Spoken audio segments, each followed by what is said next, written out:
Your Excellency, President, Your Excellencies, Permanent Representatives, Member States of the UN Security Council, Honorable Mr. Zahetanin, Special Representative of the Secretary General, it is a great honor and privilege for me to speak to you in the Security Council in this honorable UN forum as the Minister of Foreign Affairs of the Republic of Kosovo. I take this opportunity to extend my sincere condolences on behalf of the government of Republic of Kosovo and its citizens to the families who have lost their loved ones to the pandemic COVID-19 anywhere in the world, and especially in your respected countries. Before the first cases of COVID-19 appeared in Kosovo on 11th March this year, our government took immediate preventive measures, closing schools and banning flights. As a result of quick, professional and efficient action, the number of people infected with coronavirus in Kosovo is relatively low, and the number of deaths from this virus in Kosovo is lower than in other countries in the region. Ladies and gentlemen, on the 6th of October 2019, parliamentary elections were held in the Republic of Kosovo. The elections demonstrated a high degree of democratic awareness on the part of Kosovo citizens. The elections were positively evaluated by international monitors. The opposition won the election. Hence, Prime Minister Albin Kurti accepted the mandate of the citizens to govern the country. Election turnout in the municipalities who have a Serb ethnic majority was higher than in ones with Albanian ethnic majority. Representatives of the Serb minority in Kosovo won 6 seats by votes, but were allocated 4 other seats guaranteed by. The same happened with other non-majority communities in my country. Although the counting and recounting process took some time, the transfer of power took place accurately. In this context, the elections of October 6 represented an advanced democratic step in Kosovo. Your Excellencies, UN Resolution 1244 was adopted in different time contexts in 19. Its purpose was to resolve a humanitarian catastrophe, to stop the fighting, and to repatriate refugees to their homes, and to stop ethnic cleansing in Kosovo after the perpetration of an ethnic cleansing project by Serbia. Now the situation has changed substantially. As we could see in the report of the Secretary General, in the last 6 months, there have been no interethnic incidents in Kosovo. Therefore, the time has come for UNMIK to complete its mission. As Foreign Minister, I participated in a number of regional meetings with the countries of Western Balkans. Representatives of Serbia were also present at these meetings. The impression that I gained during these meetings is that Serbia is failing to understand a simple fact. The International Court of Justice in Hague on July 22nd, 2010, sealed the legality and legitimacy of the independence of Republic of Kosovo, which is irreversible. Let us all take a moment and remember what was explicitly said by the court. There is said, the court is of the opinion that the Declaration of Independence of Kosovo adopted on 17 February 2008 did not violate international law.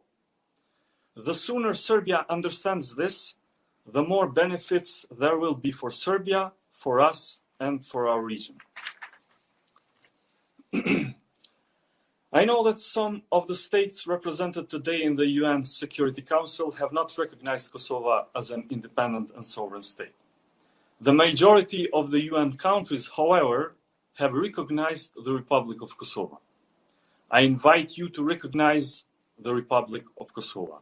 Through this act, you would not only respect the legitimate will of the absolute majority of the citizens of Kosovo, but you will respect also the decision of the International Court of Justice and support peace, security, and cooperation in the region. It was not Kosovo who submitted the issue of our independence in the Court of Justice. It was Serbia who did this.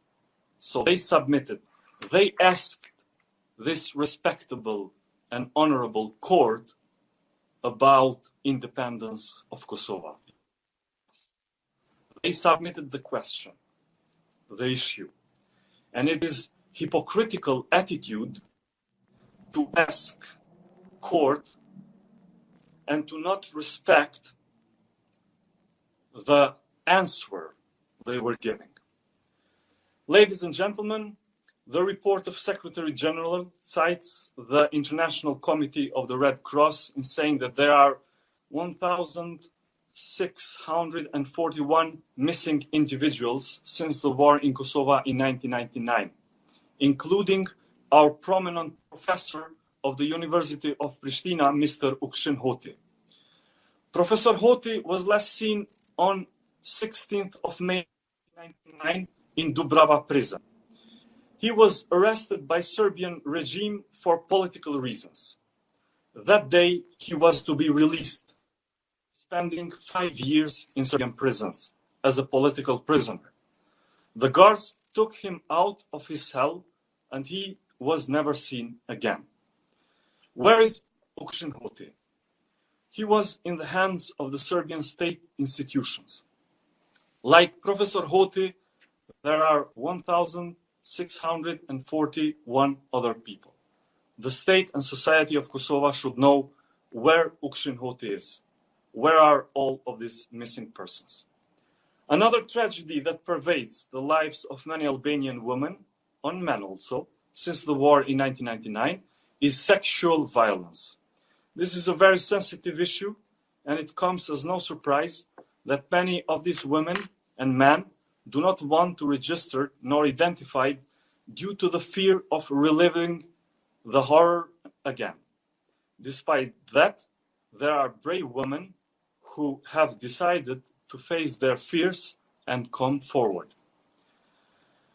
We have Mrs. Marta Tunaj, who was the first woman in 2013 openly testified about the sexual violence she had experienced and who died in May 2016. We have Mrs. Vasfije Krasniqi Goodman, who has continued the sacred mission of Marta Tunaj by constantly speaking openly on this issue, which was brought pain to an entire nation. And most recently, we have Mrs. Shuhrete Tahiri Suleimani, who has also shown unparalleled strength in deciding to speak publicly about her experience.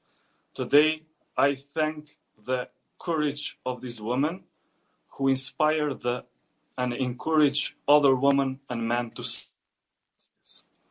Most of the perpetrators were Serbian soldiers and police. Sexual violence is a war crime. We ask Serbia to identify the soldiers and police officers who raped Albanian women and men. Justice must be served.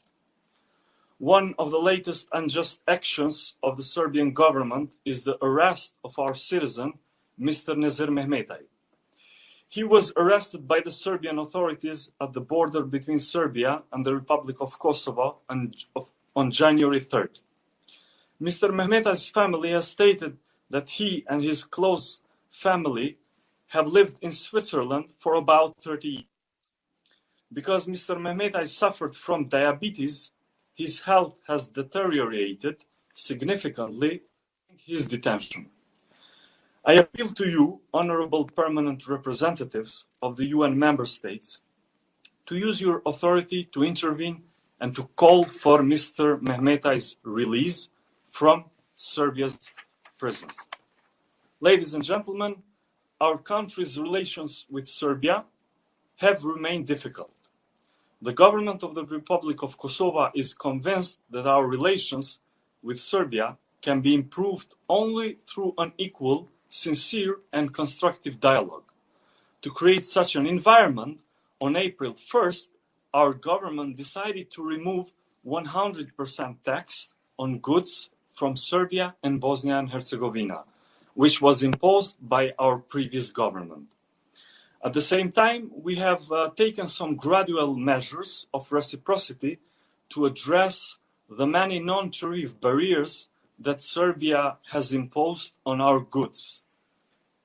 It is our utmost belief that in order to have normal relations and to contribute to stability in the region, Serbia should bring down its non-tariff trade barriers, cease its derecognition campaign against Kosovo, and stop financing its parallel structures in our country.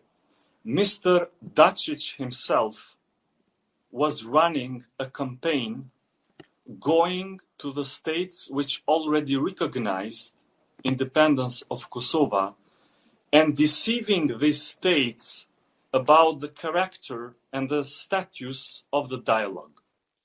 Our dialogue with Serbia is not dialogue on status and on statehood of Kosovo. To make it clear, it is called by European authorities and also by United States dialogue to improve relations between our two countries.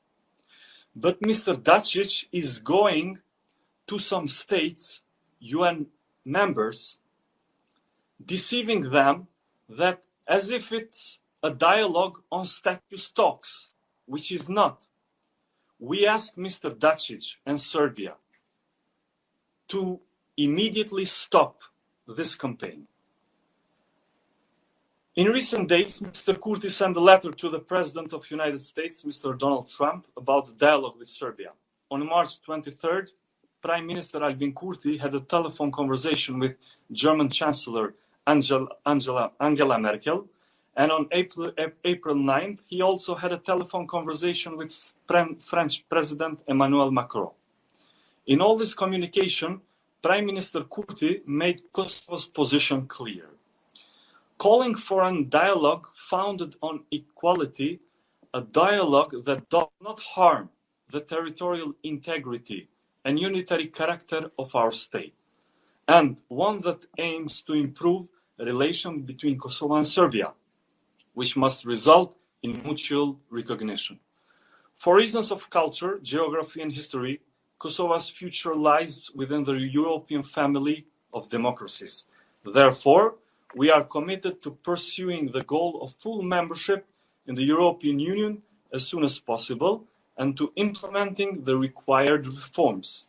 Similarly, we are fully committed to joining NATO and will take all steps necessary to attain this goal. In the area of security, Kosovo has declared its commitment to peace and stability in the region of southeastern Europe. The independence of Kosovo is a factor of peace and stability in the region. We are part of the international coalition against terrorism and fundamentalism. The Republic of Kosovo looks forward to work with all UN member states to promote our shared goals of world peace and security. Thank you very much.